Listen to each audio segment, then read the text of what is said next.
रथ यात्रा होती है श्री जगन्नाथ जी की, क्यों होती है?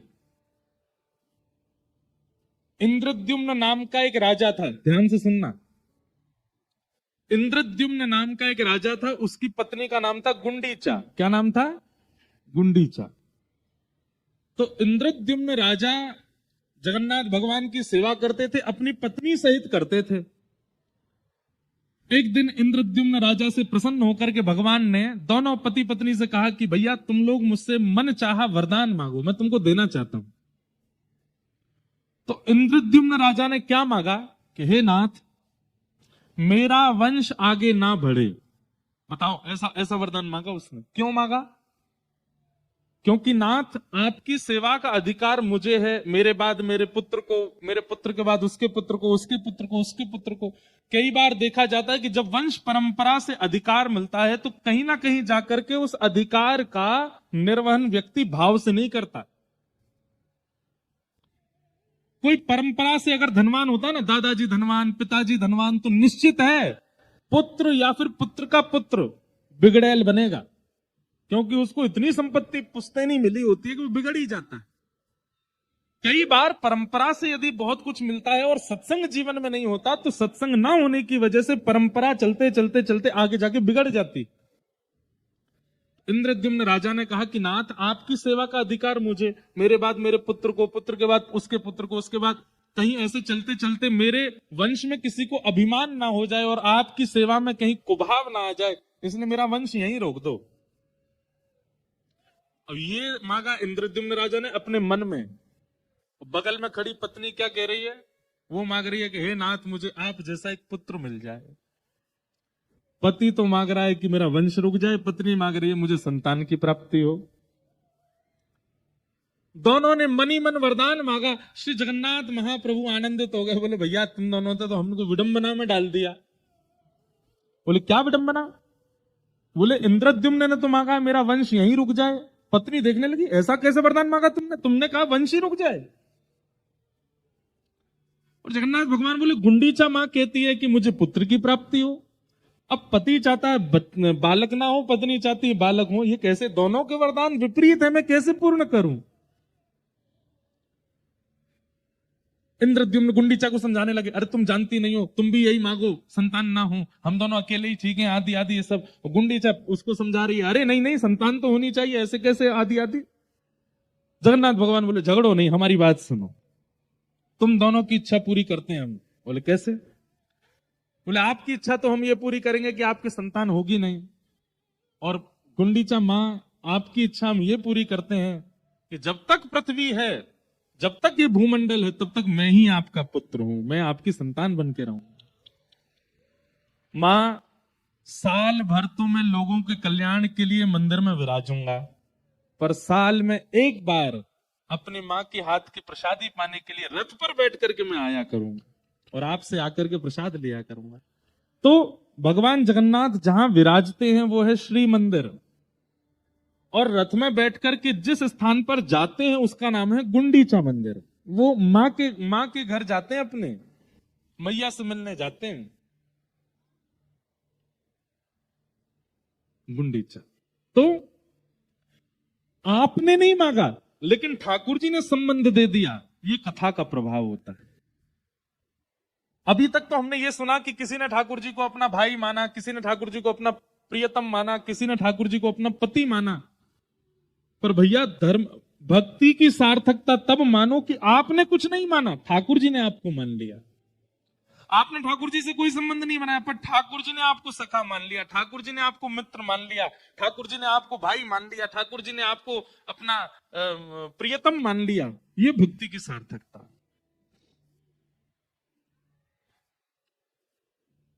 गुंडीचा, उसने ठाकुर जी को पुत्र नहीं माना था, ठाकुर जी ने उनको अपनी मां मान लिया। हम हमेशा अपनी कथा में कहते हैं भगवान से संबंध बनाओ, पर आज हम अपने बात को थोड़ा और आगे बढ़ाते हैं और ऊना में एक नया स्टेटमेंट देते हैं कि भक्ति ऐसी करो कि ठाकुर जी आपसे संबंध बनाए, आप ना बनाओ, ठाकुर जी आपको अपना बनाए। कहो तो ना, आप तो ठाकुर जी को ठाकुर जी कहो, ठाकुर जी आपको मैया कहते हैं। ठाकुर जी आपको भैया ऐसा कह दें, ठाकुर जी आपको अपना सखा कह दें। एक भक्त की चर्चा आती है कि वो भक्त नित्य नाम जब बहुत करते थे, उनका पुत्र बहुत बीमार हो गया, तो घर के सदस्यों ने कहा भाई अब तो नाम जब छोड़, इसको वैद्य के पास ले जा। लेकिन वो नाम संकीर्तन करते रहते। स्थिति ये हो गई कि पुत्र के प्राण चले गए, लेकिन उन्होंने नाम जप नहीं छोड़ा। घर के मोहल्ले के रिश्तेदार सबने आकर के कहा, अरे तेरे नाम जप को धिक्कार है, तू पूरे दिन नाम जप करता रहता, देख तेरा पुत्र मरा पड़ा है, मृतक शरीर पड़ा है उसका, अब तो कुछ विचार कर। नाम भगवान को प्रणाम किया और कहा, हे नाम भगवान,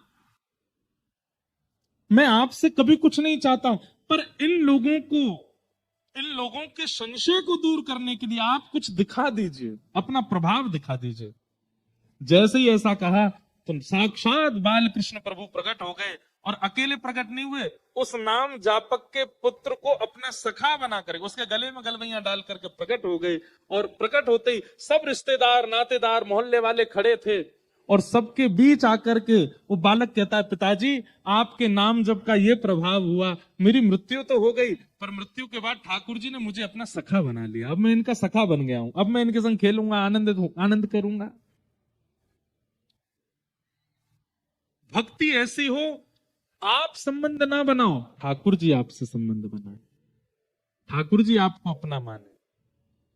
श्रीमद् भागवत के रासपंचाध्यायी में श्री शुकाचार्य जी महाराज कहते हैं कि मुतादोक्षज प्रिया। परीक्षित, ये गोपियां ठाकुर जी से प्रेम करती हैं, ये एक बात है, पर ठाकुर जी भी इनसे प्रेम करते हैं, ये विशेष बात है। अभी क्या है पता है, यहां हम जितने लोग बैठे हैं, हम सब ठाकुर जी से प्रेम करते हैं, पर हम में से कितनों से ठाकुर जी प्रेम करते हैं ये हमको नहीं पता। और एक बात कह दूं, बुरा नहीं मानिएगा, शायद हम में से कोई भी नहीं होगा जिससे ठाकुर जी प्रेम करते हैं। हम इतने योग्य बने ही नहीं आज तक, हम इतने श्रेष्ठ बने ही नहीं पाए, हमारी भक्ति में शुद्धता, प्रबलता, वो सौम्यता है ही नहीं। ठाकुर जी पता कैसा प्रेम करते हैं, हाँ ठीक है तुम बने रहो, ठीक है। ऐसा होता है ना, कई बार कई लोग आपके आसपास कैसे होते हैं, आपको लगता है ठीक है भाई ये लगा हुआ है, क्या करे, चिपकू है चिपकू लोग होते हैं ना, कई चिपक जाते हैं, ठीक है बने रहो। ऐसी वाली दृष्टि लगती है कभी कभी हम लोगों को, हमारे ऊपर ऐसी वाली दृष्टि, ठीक है पूरे दिन गाता रहता, बना रहे तू भी, लेकिन ठाकुर जी हमारे प्रति अधीन हो, ठाकुर जी हमारा चिंतन करते हो, हमें अपना मानते हो, ऐसी स्थिति में हम अभी आए नहीं है। ऐसी स्थिति के लिए क्या करना पड़ेगा?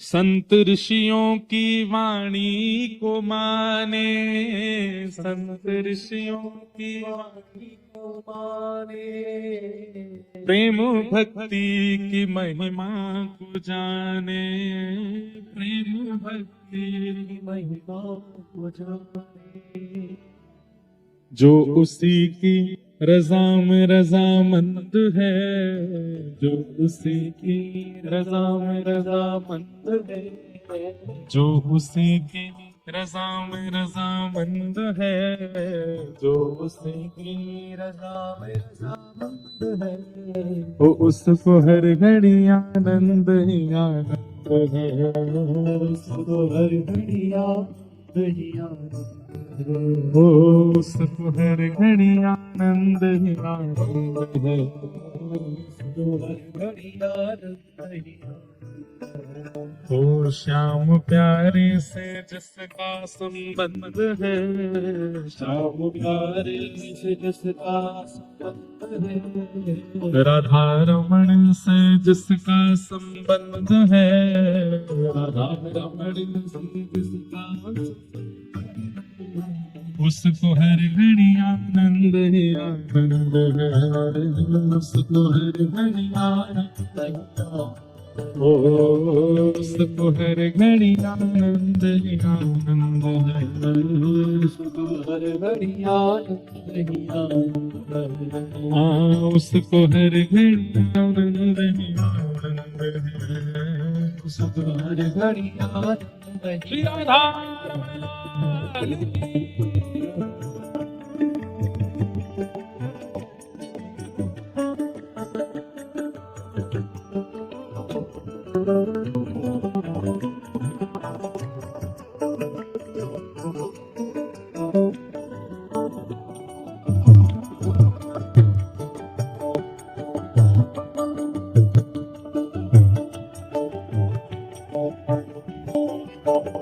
निंदा चुगली ना जिसको सुहाए, निंदा चुगली ना जिसको सुहाए, निंदा चुगली ना जिसको सुहाए, निंदा चुगली ना जिसको सुहाए, बुरी रंगत की संगत न भाए, बुरी रंगत की संगत न भाए, बुरी रंगत की संगत न भाए, बुरी रंगत की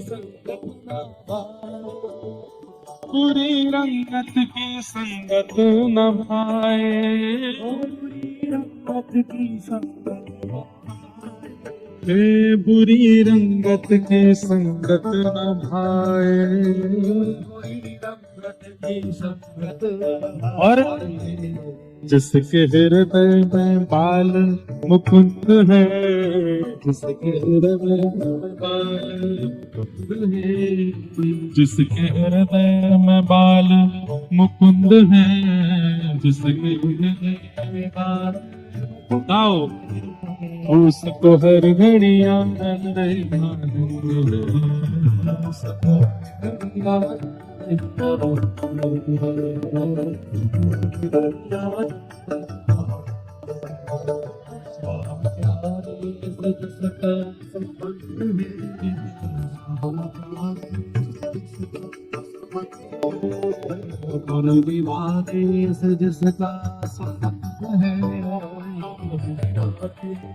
जिसका संबंध है उसको हर घड़िया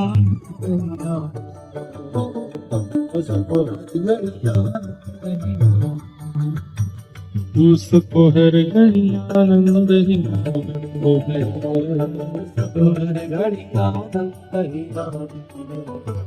ये झूठी ममता से करके किनारा, झूठी ममता से करके किनारा, झूठी ममता से करके किनारा, झूठी ममता से करके बोल के सच्चे प्रभु का सहारा, बोल के सच्चे प्रभु का सहारा, बोल के सच्चे प्रभु का सहारा, बोल के सच्चे प्रभु का सहारा, झूठी ममता से करके किनारा, झूठी ममता से करके किनारा, हाँ झूठी ममता से करके किनारा, झूठी ममता से करके किनारा, बोले के सच्चे प्रभु का सहारा, बोले के सच्चे प्रभु का सहारा, बोले के सच्चे प्रभु का सहारा, सच्चे प्रभु का सहारा। वो जिसको सत्संग हरदम पसंद है, जिसको सत्संग हरदम पसंद है, जिसको सत्संग हरदम पसंद है, जिसको सत्संग हरदम पसंद है, तो उसको हर घड़ी आनंद ही आनंद है, उसको हर घड़ी आनंद ही आनंद है, उसको हर घड़ी आनंद ही आनंद है, उसको हर घड़ी आनंद ही आनंद है। ओ श्याम प्यारे से जिसका संबंध है, श्याम प्यारे से जिसका संबंध है, श्याम प्यारे से जिसका संबंध है, श्याम प्यारे से जिसका संबंध है, उसको हर घड़ी आनंद ही आनंद है, उसको हर घड़ी आनंद ही आनंद है, उसको हर घड़ी आनंद ही उसको हर घड़ी आनंद ही। गोविंद मेरा है गोपाल मेरा, गोविंद मेरा है गोपाल मेरा, हे गोविंद मेरो है गोपाल मेरो है गोविंद मेरो है ओ मेरा रस क्योंकि हरी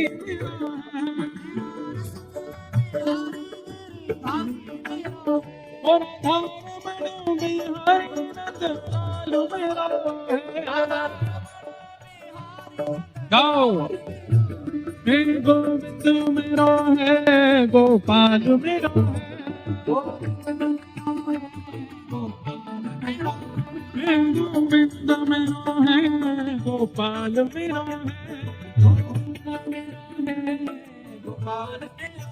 ओ राधा रमण बिहारी नंद लाल मेरो है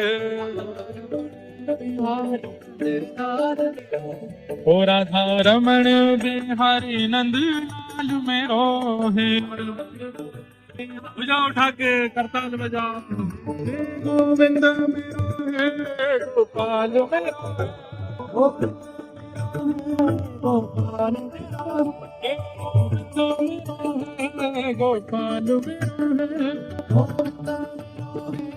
गोपाल मेरो हे गोविंद मेरो है गोपाल मेरो है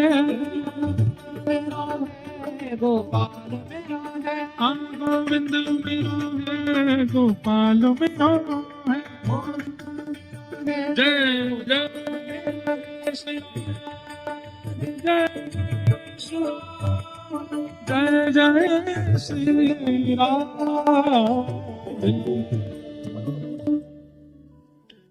तो संबंध आप अपना भजन श्रेष्ठ रखो, आप अपना स्वभाव सुंदर बनाओ, आप अपने व्यवहार उचित रखो, संबंध स्वयं ठाकुर जी बनाए आपसे। अब जो लोग बना चुके हैं ठाकुर जी से उनको ये काम नहीं, अब वो तो उसी में ही रहो, जो आपने मान लिया अब उसी को ही निर्वहन करो। पर जो अभी भक्ति मार्ग में नए आए हैं और अभी तक केवल नाम जप कर रहे हैं, केवल उर्दपुंड लगाते हैं, केवल गुरु आज्ञा मानते हैं, अभी संबंध कोई व्यवस्थित ठाकुर जी से नहीं कर पाए हैं, आप मत कीजिए। अपने अपना गुण, अपना स्वभाव, अपना भक्ति, अपना व्यवहार ऐसा बनाओ ठाकुर जी बनाए संबंध, ठाकुर जी माने आपको अपना कुछ।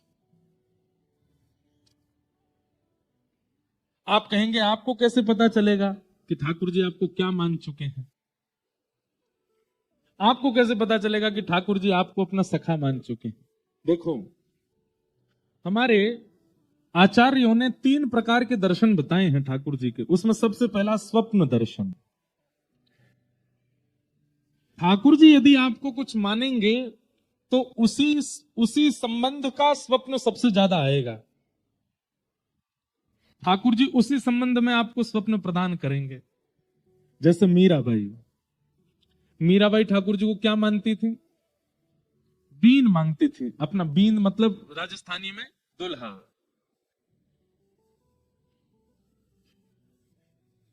और ठाकुर जी उनके लिए दुल्हा ही बन के आते थे उनके स्वप्नों में। सहरा पहन करके आते थे, अचकन पहन करके आते थे। मुझे राजस्थानी आती नहीं पर बहुत सारे पद हैं मीराबाई के।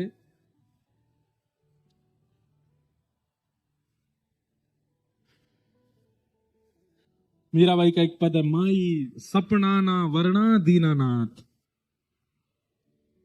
56 कोटा जना पधारिया दुल्हो श्री ब्रजनाथ। ठाकुर जी उनको दुल्हा के रूप में ही दिखते थे। जब भी दिखते थे सहरा पहन करके ठाकुर जी का दर्शन होता था। तो सहरा इस बात का द्योतक था कि ठाकुर जी भी मीराबाई को अपना चुके। अब ठाकुर जी आपको जिस रूप में पाना चाहते होंगे वैसा ही श्रृंगार धारण करके आएंगे, स्वप्न में दिखेंगे। अगर आपके प्रति ठाकुर जी का मातृभाव है, पितृभाव है, तो ठाकुर जी गोपाल बन के आएंगे। ठाकुर जी का आपके प्रति सकत्व भाव है तो ठाकुर जी नटखट लीला करते हुए स्वप्न में आएंगे। कोई अपनी ऐसी लीला दिखाएंगे जिससे उनका सकत्व प्रदर्शित हो। खेलते हुए, कूदते हुए, नाचते हुए ठाकुर जी दिखेंगे। ठाकुर जी आपको प्रियतम मानते होंगे, प्रियतमा मानते होंगे, अत्यंत सुंदर श्रृंगार धारण करके अत्यंत कोमल अपने नेत्रों से कटाक्ष बढ़ते हुए देखते हुए आपके हृदय को अपनाने का प्रयास करेंगे स्वप्न में।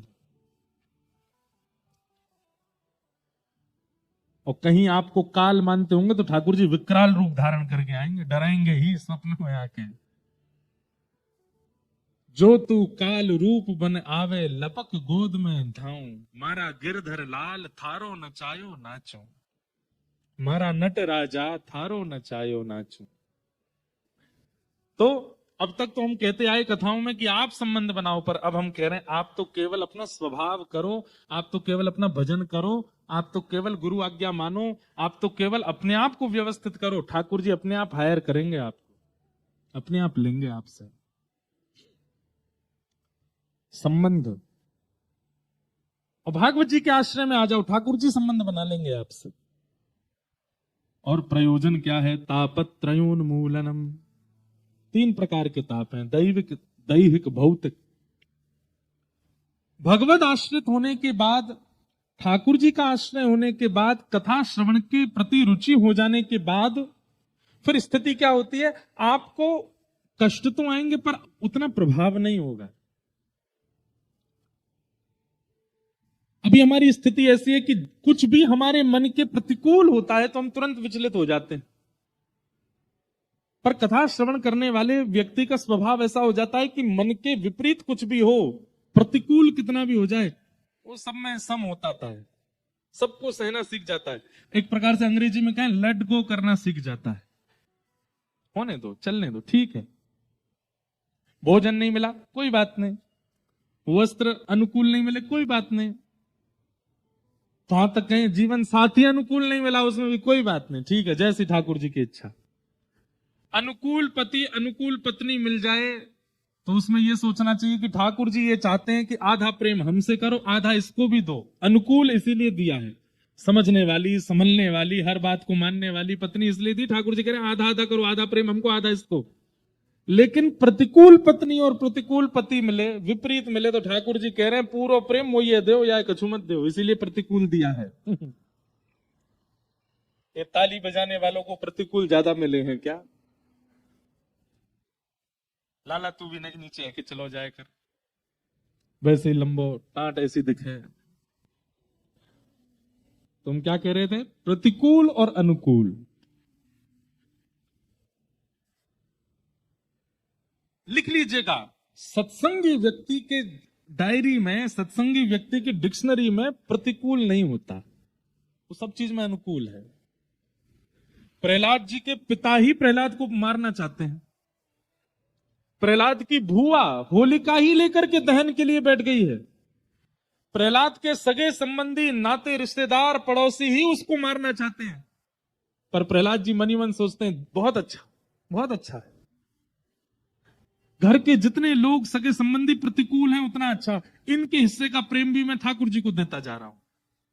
हे ठाकुर जी, आपने दुनिया के लोगों को भूआ दी है, मामा दिए हैं, चाचा दिए हैं, ताऊ दिए हैं, और सब में उसको प्रेम बांटना पड़ता है, थोड़ा चाचा जी को, थोड़ा बुआ जी को, थोड़ा फूफा जी को, थोड़ा ताऊ जी को। पर मेरे आपने सब विपरीत बना दिए, बोले सबका प्रेम मुझको ही दे, किसी से मत कर। मेरे तो फूफा जी भी आप हो, मेरे तो चाचा भी आप हो, मेरी तो बुआ भी आप हो, मेरे तो भाई भी आप हो, मेरे तो सगे संबंध। प्रहलाद की कथा सुनने में जितनी अच्छी लगती है ना, करने में उतनी ही कठिन है। प्रहलाद का कोई अपना नहीं, प्रहलाद के केवल ठाकुर जी। एक मां थी प्रहलाद की जो थोड़ा बहुत प्रहलाद से स्नेह प्रेम करती, वो भी हिरण्यकश्यप के भय के कारण प्रहलाद जी के समीप नहीं जाती थी। भगवान ना करे कि ऐसी प्रतिकूलता कभी जीवन में आवे जैसी प्रहलाद जी की थी। पर प्रहलाद जी की डिक्शनरी में प्रतिकूल शब्द है ही नहीं। कहां तक कहें, जब नृसिंह भगवान ने हिरण्यकश्यप का वध कर दिया तो प्रहलाद जी रोए और अपने पिता के चरणों में दंडवत प्रणाम करते हुए रोने लगे। पिताजी, जो भी हूं, आपने चाहे जितना भी मुझको प्रताड़ित करने का प्रयास किया, पर थे तो आप मेरे पिता ही। प्रहलाद जी कहते हैं अगर पिता की प्रताड़ना नहीं होती तो शायद मैं ठाकुर जी का इतने समीप नहीं जा पाता। मुझे भगवत सानिध्य दिलाने वाले पिता ही तो थे, भले उनकी प्रताड़ना थी, उसकी प्रताड़ना से ही मैं गया, पर गया तो पिताजी की वजह से ना। लोग कौन कहता है कि पिता माता कृपा नहीं करते? मेरे पिता की कृपा है तभी मुझे नृसिंह मिले हैं। प्रतिकूलता नहीं होती। सत्संगी व्यक्ति हर स्थिति को अनुकूल मानता है।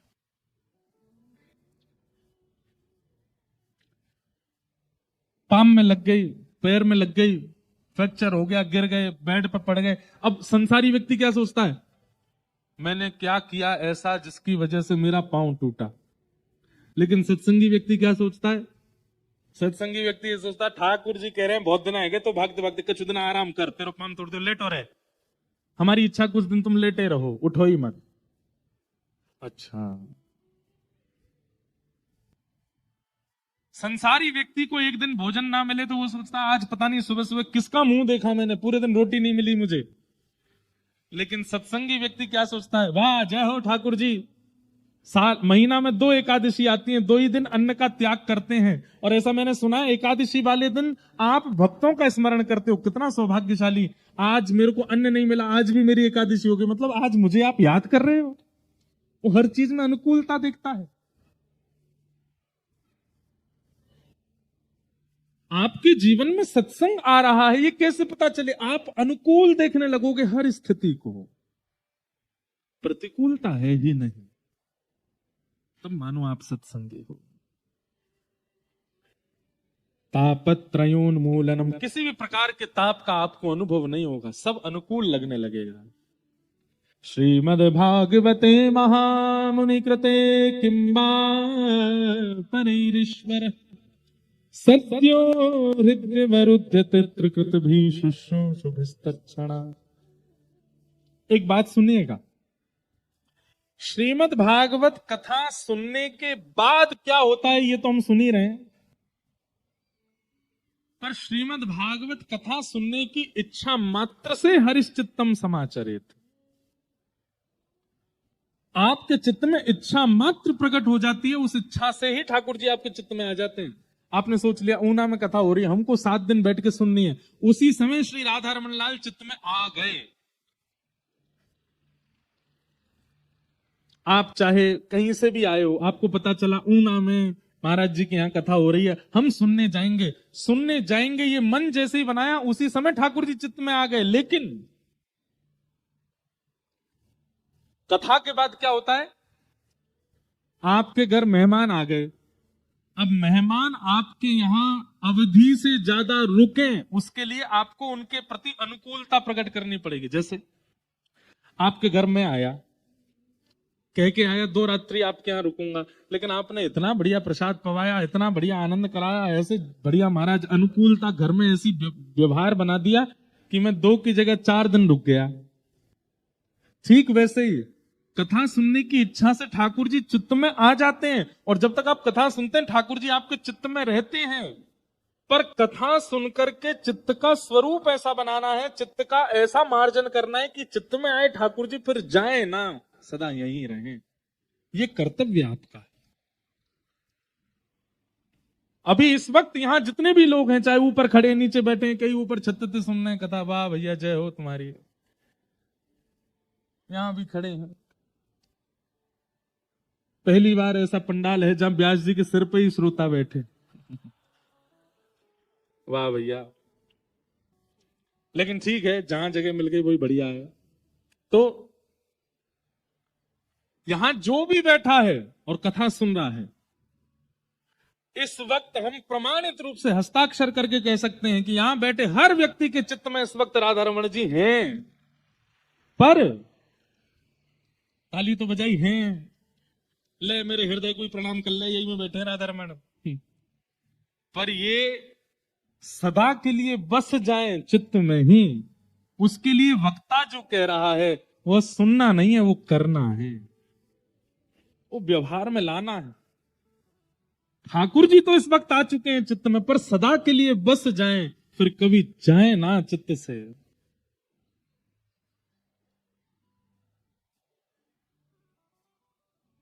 आ गए हैं तो जाए ना, बस आपको इसकी चिंता होनी चाहिए कि ठाकुर जी आ गए, कहीं चले ना जाए, बस ये चित्त में ही रहें। और वो कैसे होगा? कथा सुनने से हरि आ गए, अब व्यवस्थित और स्थिर हो जाए, उसके लिए गुरु आज्ञा मानो, वक्ताओं की आज्ञा मानो, कथा की आज्ञा मानो।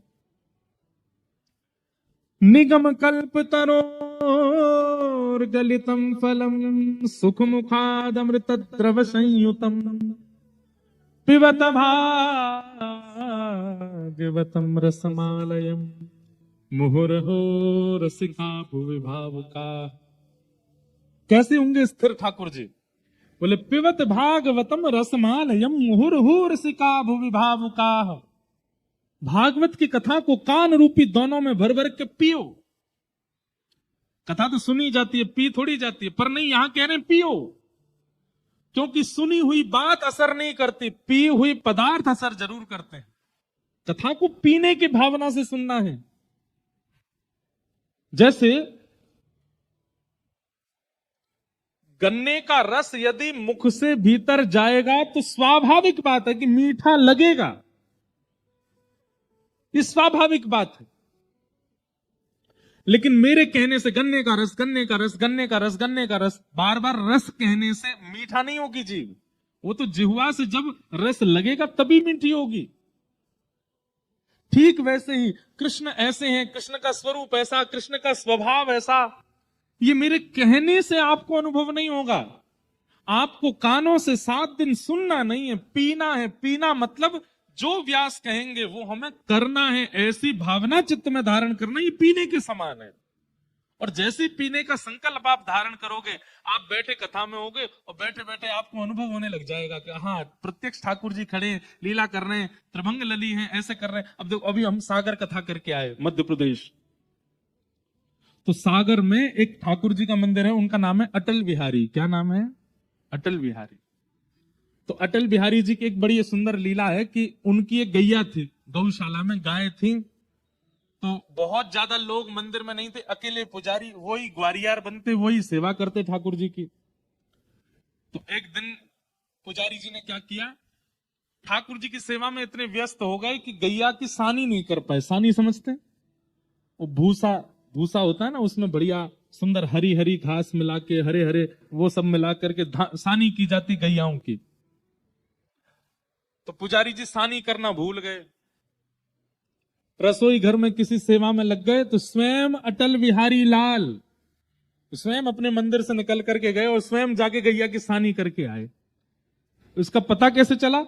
जैसे ही पुजारी जी रसोई से वापस आने लगे, सोई ठाकुर जी भागे और भाग करके जाके ऐसे खड़े हुए, तो पूरे मंदिर में भूसा, जो गाय खाती वो पूरा फैला पड़ा था। अब पुजारी जी बोले, यहां भूसा कहां से आ गया? और तभी आपने जैसे अटल बिहारी जी को देखा तो उनके दोनों हाथों में भूसा लगा हुआ था। ठाकुर जी अपने हाथ से सानी करके आए। अभी सागर में मैं ये कथा सुना रहा था, मैंने कि आपके सागर के अटल बिहारी जी ने गैया की सानी करी और सने भय हाथन से बैठ गए। कथा पूरी करके जैसे मैं जाने लगा, एक भाई दौड़ा दौड़ा आया मेरी गाड़ी के पास। गाड़ी में जैसे कांच खुला, भीड़ बहुत थी, तो चिल्ला के बोला, महाराज जी आपने अटल बिहारी जी के हाथों में भूसा लगा, ऐसा कह दिया था कि उनके हाथों में भूसा लगा हुआ है। अटल बिहारी जी ऐसे आके बैठ गए। मैंने कहा अब थोड़ी सी कथा 5 मिनट और कह देते, यूं और कह देते कि पुजारी जी ने हाथ धो दी, अब रात भर भूसा लगा ही रहेगा उनके हाथों में, क्योंकि आपने कथा में ये कहा ही नहीं कि उनके हाथ पहुंच दिए। मतलब उसने कथा नहीं सुनी, उसको दिख रहा था कि ठाकुर जी के हाथ में भूसा लगा, व्यास जी ने पानी तो डाला नहीं, हाथ पहुंचे ही नहीं, अब सने रह गए हाथ। फिर दूसरे दिन हमने कथा यहीं से शुरू करी। मैंने कहा पुजारी जी ने गरम गरम पानी से हाथ धोए पहुंचे, तब बोला हाँ अब बढ़िया, नहीं तो रात भर ठाकुर जी तो ऐसे ही खड़े रहे। एक दिन हमने कथा में कहा कि नंद भवन की गैयाओं के सींग बड़े लंबे लंबे, ठाकुर जी कभी कभी उन सींगों पे लटक जाते हैं। और इतना ही कह के हम आगे चले गए। ठाकुर जी कभी कभी ऐसी क्रीड़ा करते हैं। अब मैं कथा करके जैसे दौड़ा दौड़ा फिराया, बोले महाराज जी आपने ठाकुर जी गैया की सींग पे ही लटका दिए, नीचे तो उतारे ही नहीं, थोड़ी सी कथा कह के नीचे तो उतार दो। वो कथा नहीं सुन रहा है, वो लीला देख रहा है।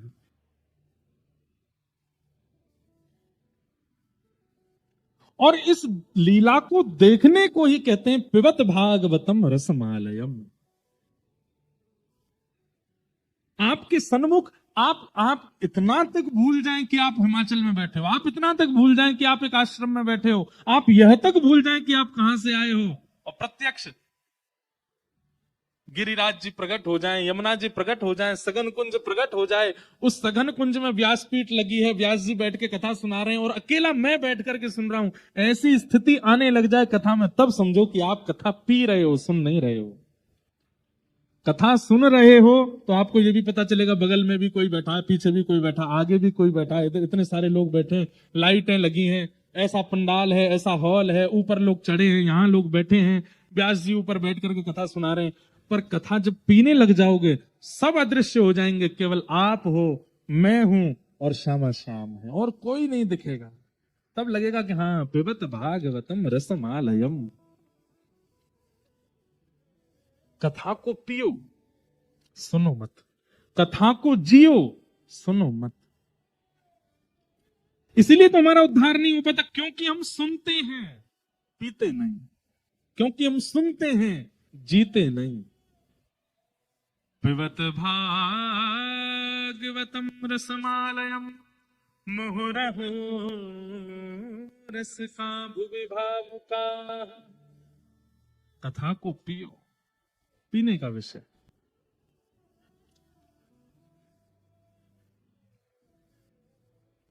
कोई पीवे कोई पीवे,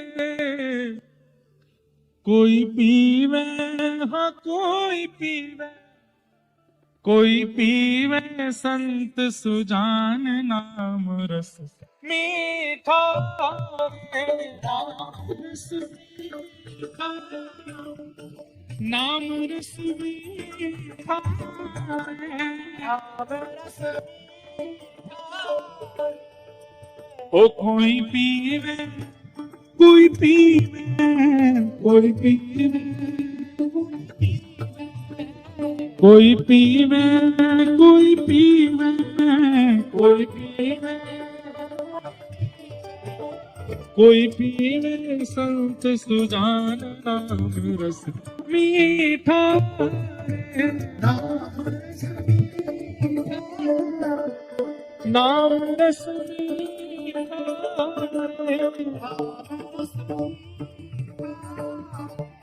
कृष्ण रस, कृष्ण रस, नाम रस मीठा है। कौन ने पिया? राजवंश की रानी पी गई एक बूंद इस रस का भैया रे, एक बूंद इस रस का, एक बूंद इस रस का। आधी रात महल तज चल दी, रहन मनवा बस का भैया रे, रहन मनवा बस का भैया रे, रहन मनवा। केवल एक बूंद ने क्या स्थिति कर दी है मीराबाई की। आधी रात महल तज चलती, रहा ना मनवा बस का। गिरधर की दीवानी मीरा, गिरधर की दीवानी मीरा, गिरधर की दीवानी मीरा, गिरधर की दीवानी। हाँ ध्यान छूटा पुयस का भैया रे, ध्यान छूटा पुयस का भैया रे, ध्यान छूटा पुयस का भैया रे, ध्यान छूटा पुयस का। ए बन बन डोले शाम दीवानी, बन बन बन डोले शाम दीवानी, बन बन डोले क्यों? क्योंकि लागा नाम का चस्का, नाम रस मीठा, नाम रस मीठा, नाम रस मीठा।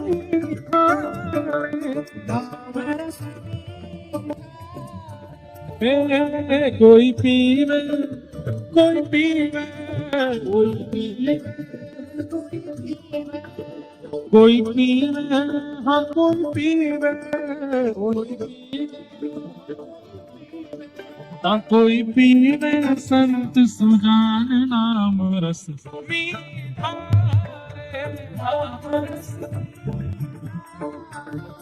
नाम रस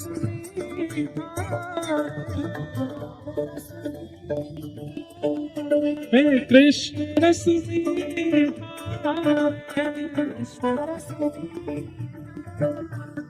नाम रस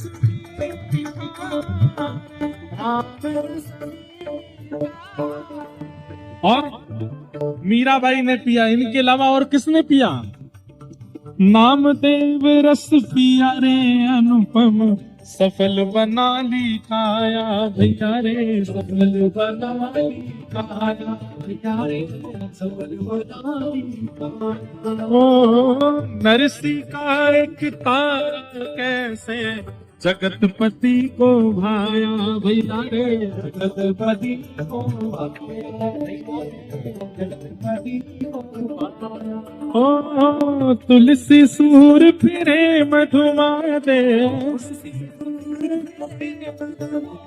हाँ तुलसी सूर मधुमा दे, क्यों?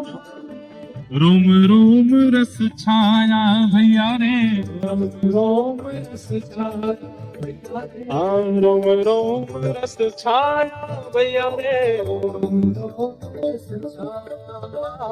हे भर भर पी गई ब्रज की गोपी, भर भर पी गई भर कर की गई ब्रज की गोपी, तब सुंदर तम पिय पाया नाम रस मीठा,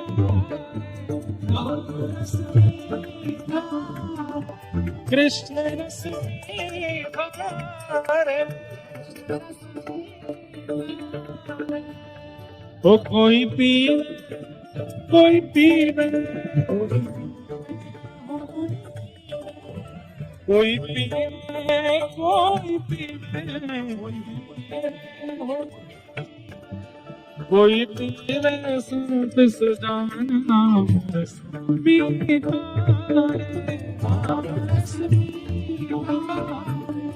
कृष्ण रस मीठा। हरे कृष्ण कृष्ण कृष्ण हरे हरे राम हरे हरे हरे कृष्ण कृष्ण कृष्ण हरे हरे राम हरे राम हरे हरे। भुजा उठा के हरे कृष्ण कृष्ण कृष्ण हरे हरे हरे हरे हरे कृष्ण कृष्ण कृष्ण हरे राम हरे हरे हरे।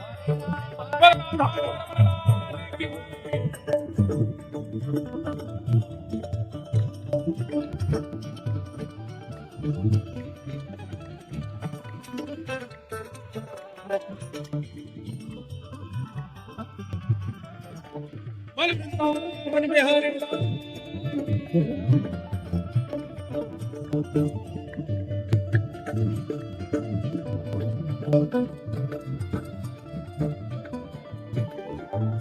ऐसा पी गया संत कबीरा, मन हरि पाछे डोले भैया रे, मन हरि पाछे भैया रे। हे कृष्ण कृष्ण जय कृष्ण कृष्ण, यहाँ नस नस पार्थ की बोले भैया रे, नस नस पार्थ की बोले। हे चाक हरी रस मगन नाचते, चाक हरी रस, चाक हरी रस मगन नाचते। हो जहाँ शिव नारद शिव भोले, नाम रस मीठा, नाम रस मीठा, नाम रस मीठा रे, नाम रस मीठा। है कोई पीवे कोई पीवे कोई पीवे हाँ कोई पीवे हाँ कोई पीवे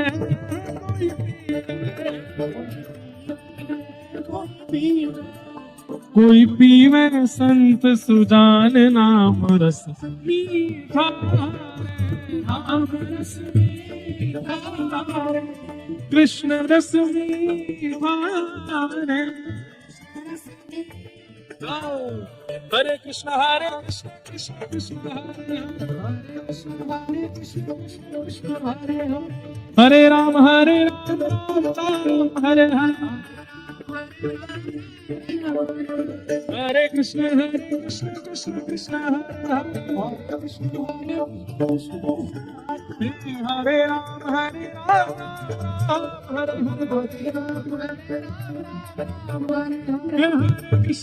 कृष्ण कृष्ण कृष्ण हरे राम हरे हरे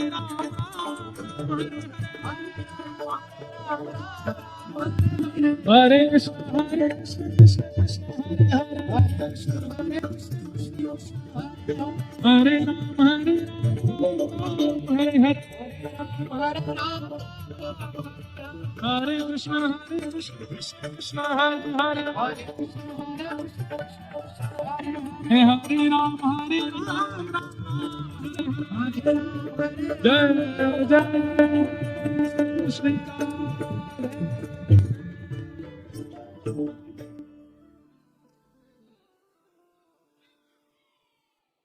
नामदेव रस पिया रे अनुपम सफल बना ली काया। नामदेव जी महाराज और नरसी का एक तारा कैसे जगतपति को भाया। नरसिंह मेहता हमारे गुजरात में हुए। दुनिया के लोगों को जप करना पड़ता है, तप करना पड़ता है, अनुष्ठान करने पड़ते हैं, कठोर नियम करने पड़ते हैं, साधना करनी पड़ती है, व्रत करने पड़ते हैं, तब जाकर के ठाकुर जी मिलते हैं। पर नरसिंह मेहता को भगवान ने कह रखा था तुम केवल केदार राग गाना, हम आ जाएंगे। नरसिंह मेहता केदार राग गाते और ठाकुर जी प्रकट हो जाते।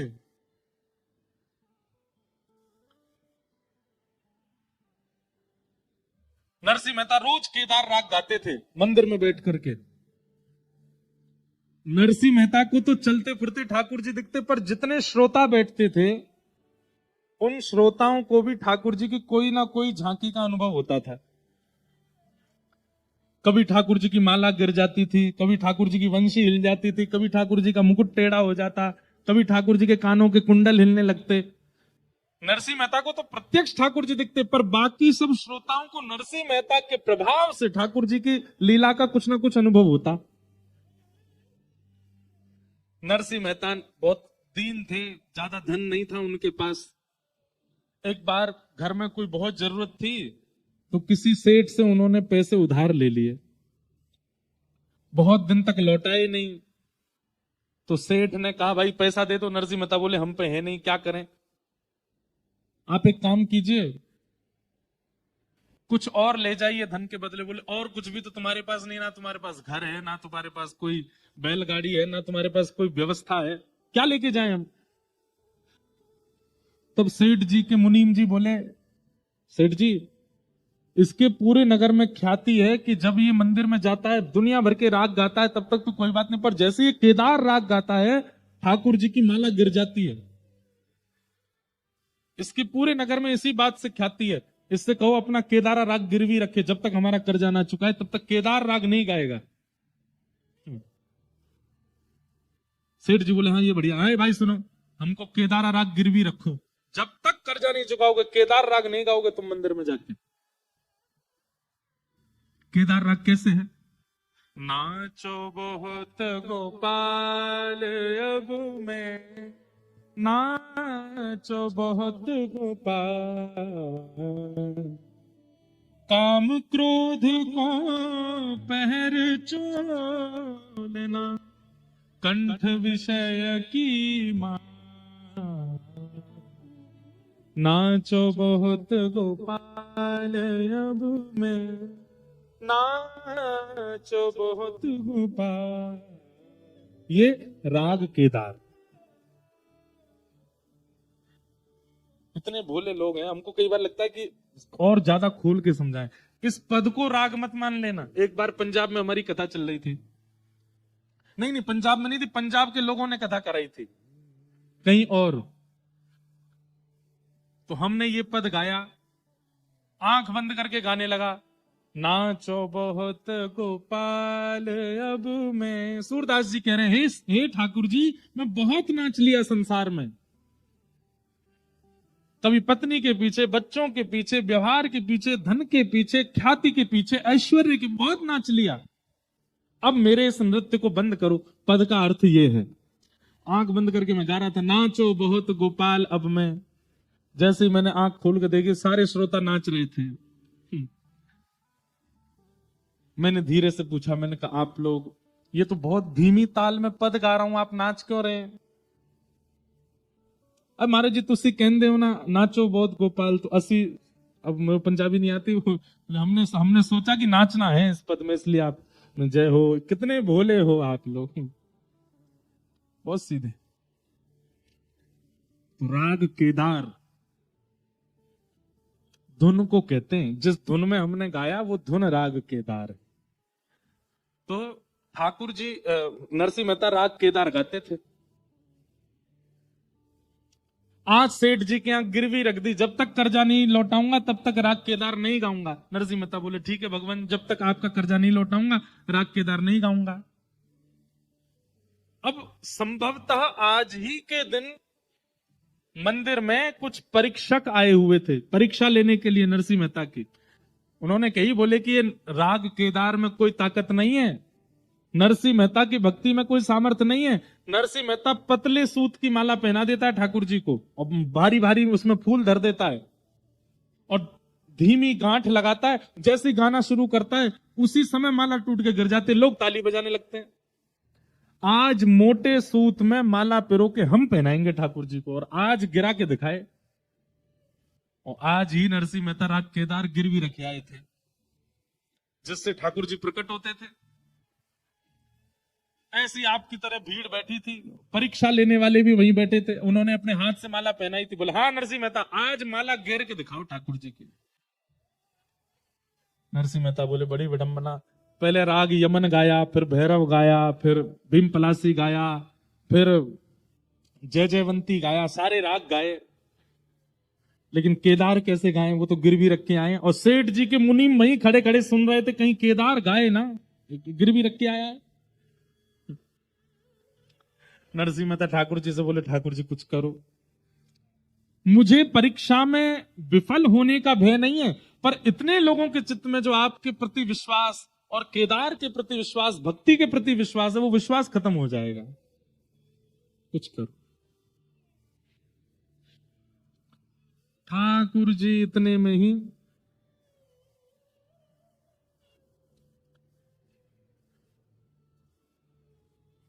सेठ जी का रूप धारण किया, और सेठ जी का रूप धारण करके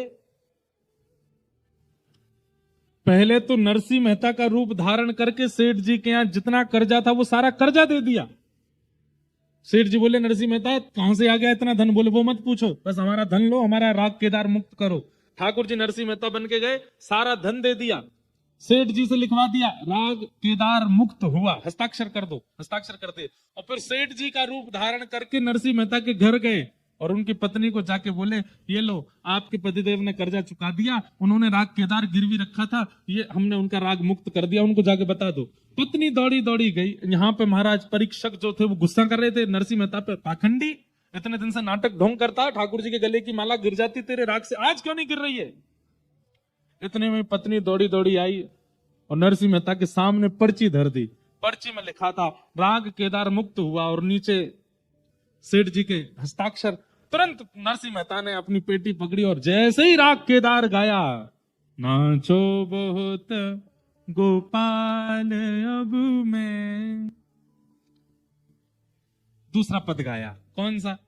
बहुत अनुग्रह कीनो हरि जी तुम बहुत अनुग्रह की।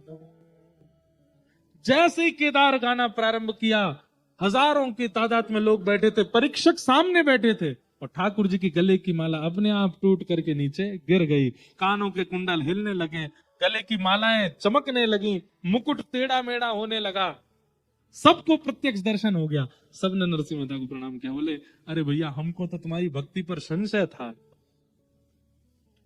नरसिंह मेहता अलग सोच में चले गए, बोले तुम सब बोलते रहो, पर मेरा कर्जा चुका के कौन आया है, ये राग मुक्त कैसे हुआ। नरसिंह मेहता दौड़े दौड़े सेठ के पास गए, भैया आपने हमारा राग मुक्त कर दिया। बोले तो क्यों, आपने कर्जा चुका दिया ना इसीलिए तो मुक्त किया। बोले कैसे चुका दिया। बोले आप आए थे, आकर के आपने सारा पैसा दिया, हमने आपसे पूछा भी था भाई कहां से लाए, आपने कहा वो सब छोड़ो, बस कर्जा पूरा करो, हमारा राग मुक्त करो, हमने कर दिया। मैं आया था। बोला हाँ। पत्नी से पूछा तुम्हारे पास मेरे राग की मुक्ति का पर्चा लेके कौन आया था। बोले मेरे पास सेठ जी आए थे। सेठ जी के पास नरसिंह मेहता बन के गए और पत्नी के पास सेठ जी बन करके गए। नरसिंह मेहता समझ गए, बोले भैया ये कर्जा चुकाना, राग मुक्त करना, ये भी सब ठाकुर जी की लीला, सब ठाकुर जी ने किया। तो नरसिंह का एक तारा कैसे, एक तारा बजाते थे नरसिंह मेहता, जगतपति को उठाया, ठाकुर जी उससे भाग गए। क्यों, क्योंकि इस भागवत रस को पिया है नरसिंह मेहता ने, नामदेव जी ने इस भागवत रस को पिया है, मीराबाई ने इस भागवत रस को पिया है। हम लोग सुनते हैं इसलिए हमसे रीझ नहीं रहे ठाकुर जी। हम भक्ति करते हैं, हम सेवा करते हैं, हम प्रसाद बनाते हैं, हम श्रृंगार करते हैं, फिर भी हमको कोई अनुभव नहीं होता। क्यों, क्योंकि हम कथा सुनते हैं, सुनने वाले, और सुनने वाले में रस आया नहीं है, और रस आएगा नहीं तब तक रासेश्वर कैसे प्रसन्न होंगे। रासेश्वर की प्रसन्नता के लिए तो रस चित्त में आना चाहिए, और रस चित्त में तब आएगा जब कथा सुनो ना पियो। पिबत भागवतम रसमालयम मोहर हो रसिका भुवि भावुका। इस प्रकार भागवत जी के 3 मंगलाचरण गाए गए। कथा सुननी नहीं है, पीनी है। पीने का मतलब सुनते ही कर्तव्य में आना, सुनते ही कर्म में आना, सुनते ही क्रिया में आना। व्यास जी की वाणी, उसको कहते हैं पीना। इस प्रकार 3 श्लोकों में मंगलाचरण हुआ। 88,000 सौनकादि ऋषि नैमिषारण्य क्षेत्र में बैठे थे, और सबने मानव कल्याण के लिए यज्ञ किया, पर यज्ञ से कल्याण साधन दिखा नहीं। तभी वहां सूत जी का आगमन हुआ, और सूत जी से 88,000 सौनकादि ऋषियों ने मानव कल्याण के लिए 6 प्रश्न पूछे। कौन कौन से 6 प्रश्न। किम श्रेय शास्त्र सारः स्ववतार प्रयोजनम, किम कर्म के अवतारश्च धर्मः कम शरणं व्रज।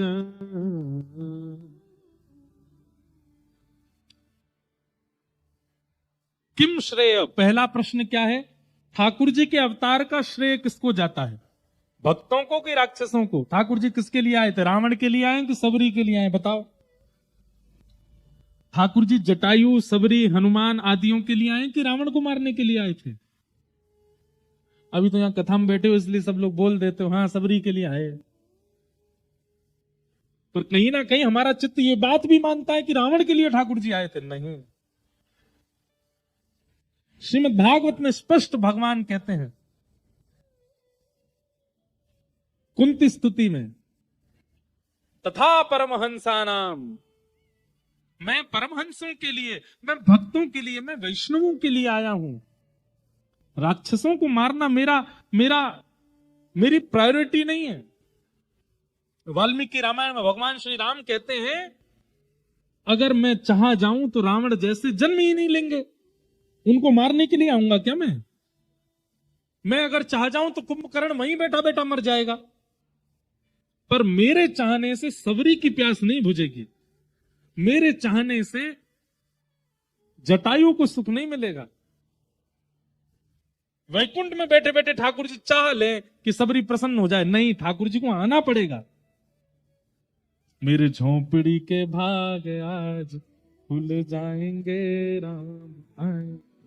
झोंपड़ी में आना पड़ेगा ठाकुर जी को। वैकुंठ में बैठे बैठे ठाकुर जी सोच लें हाँ सबरी प्रसन्न हो जा, नहीं होगा काम। अच्छा, हम लोग भी ऐसे ही हैं, हमको लगता है कि यहीं बैठे बैठे ठाकुर जी वहीं से ही प्रसन्न हो जाओ, नहीं, आना पड़ेगा। ऊना आना पड़ेगा, हमारे घर आना पड़ेगा, तब हमको संतुष्टि होगी। ऐसी जिद चित्त में लाओ, वृंदावन बिहारी लाल आप वृंदावन बैठे बैठे हम पे प्रसन्न हो रहे हो, उससे काम नहीं चलेगा। यहां आइए, हमसे मिलिए, आकर के बुलाना पड़ेगा। हिमाचल में भी कई कृष्ण मंदिर हैं। एक मनाली की तरफ जब जाते हैं तब वहां मंडी से आगे मनाली के बीच में श्री पेहरदास जी का एक स्थान है, भक्तमाल में कथा आती है, वहीं पर एक कृष्ण मंदिर भी है। और वहां भी किसी भक्त की कामना से ठाकुर जी पधारे। हिमाचल में पर्वतों में कई कृष्ण मंदिर हैं, कई कृष्ण प्रेमियों के लिए ठाकुर जी आए हैं। हिमाचल में भी आए, ऊना आए कि नहीं पता नहीं। अब ऊना नहीं आए तो आप लोग बुलाओ ठाकुर जी को, वहीं से संतुष्टि मत हो जाओ बिहारी जी वृंदावन से आनंद कराते रहो, नहीं नहीं नहीं, हम आते रहेंगे। अरे अब आप आइए, हम तो बहुत आ लिए आपके पास। मंदिर में रहते हो भगवान, कभी बाहर भी आया जाया करो, मैं रोज तेरे दर आता हूँ, कभी तुम भी मेरे घर आया करो, मंदिर में रहते हो। हमेशा मंदिर में ही बैठे रहते हो, कभी आइए हमारे यहां भी। तो ठाकुर जी के अवतार का श्रेय राक्षसों को नहीं जाता है, हमको जाता है, भक्तों को जाता है, वैष्णवों को जाता है। दूसरा प्रश्न क्या है, शास्त्रों का सार क्या है। हमारे हिंदू वैदिक सनातन धर्म में जितने भी शास्त्र हैं सब शास्त्रों का सार है श्रीमद् भागवतम। शास्त्रम सारम सारम समुद्वितम, सबका सार विद्यमान है भागवत जी में। इसलिए सबको पढ़ो, सबको सुनो, पर मानो भागवत जी की। सार भागवत है। और ये बात मैं नहीं कह रहा, स्वयं वेद व्यास जी एकादश स्कंद में कहते हैं कि हमने लिखा सब कुछ है पर मानो भागवत जी को। और स्व अवतार प्रयोजनम, भगवान के अवतार का प्रयोजन क्या है, ठाकुर जी के अवतार का कारण क्या है, प्रेम लक्षणा भक्ति की स्थापना, अपने अपने वैष्णवों के लिए प्रेम स्थापित करना, ये ठाकुर जी का उद्देश्य है, प्रयोजन है। किम कर्म, भगवान का कर्म क्या है, जो सब कर्मों से परे हैं वह भी कर्म के बंधन में है नहीं, वो कर्म से परे हैं। ठाकुर जी का कर्म क्या है, धर्म व्यवस्थित करना, धर्म स्थापित करना। के अवतारश्च, भगवान के अवतार कितने हैं, बोले अनंत हैं, 1 2 10 24 नहीं है, अनंत अवतार है ठाकुर जी के। और अंतिम प्रश्न, धर्म कम शरणम गतः, भगवान के जाने के बाद धर्म किसकी शरण में गया। अंतिम प्रश्न का उत्तर क्या है, ठाकुर जी के जाने के बाद धर्म किसकी शरण में है, मेरी और आपकी शरण में। हम रक्षा करें धर्म की, हमारा कर्तव्य है। धर्म हमारे भरोसे छोड़ के गए ठाकुर जी। जो लोग ऐसा कहते हैं कि धर्म क्या कहता है, वेद शास्त्र क्या कहते हैं, संत क्या कहते हैं, हमें उससे क्या मतलब, हम अपना जीवन जिएंगे, वो एक प्रकार से घनघोर अपराध कर रहे हैं, पाप कर रहे हैं। ठाकुर जी आपको दायित्व दे के गए हैं धर्म के पालन का, आप नहीं भाग सकते उससे। धर्म का कर्तव्य करना प्रत्येक मानव का धर्म है, कर्तव्य है, धर्म की रक्षा। ये 6 प्रश्न किए और इन 6 प्रश्नों के उत्तर में अब 6 दिवस की कथा का क्रम चलेगा। इस प्रकार भागवत जी के संपूर्ण भाव 3 श्लोकों में मंगलाचरण, 6 प्रश्न आदि आदि किए गए। अब इसके आगे का जो प्रसंग है, श्री सूत जी महाराज व्यास मंचासीन होकर के सौनकादि ऋषियों को भागवत की कथा सुना रहे हैं। ये प्रसंग हम कल 1 बजे से सुनेंगे। बोलो वृंदावन बिहारी लाल की।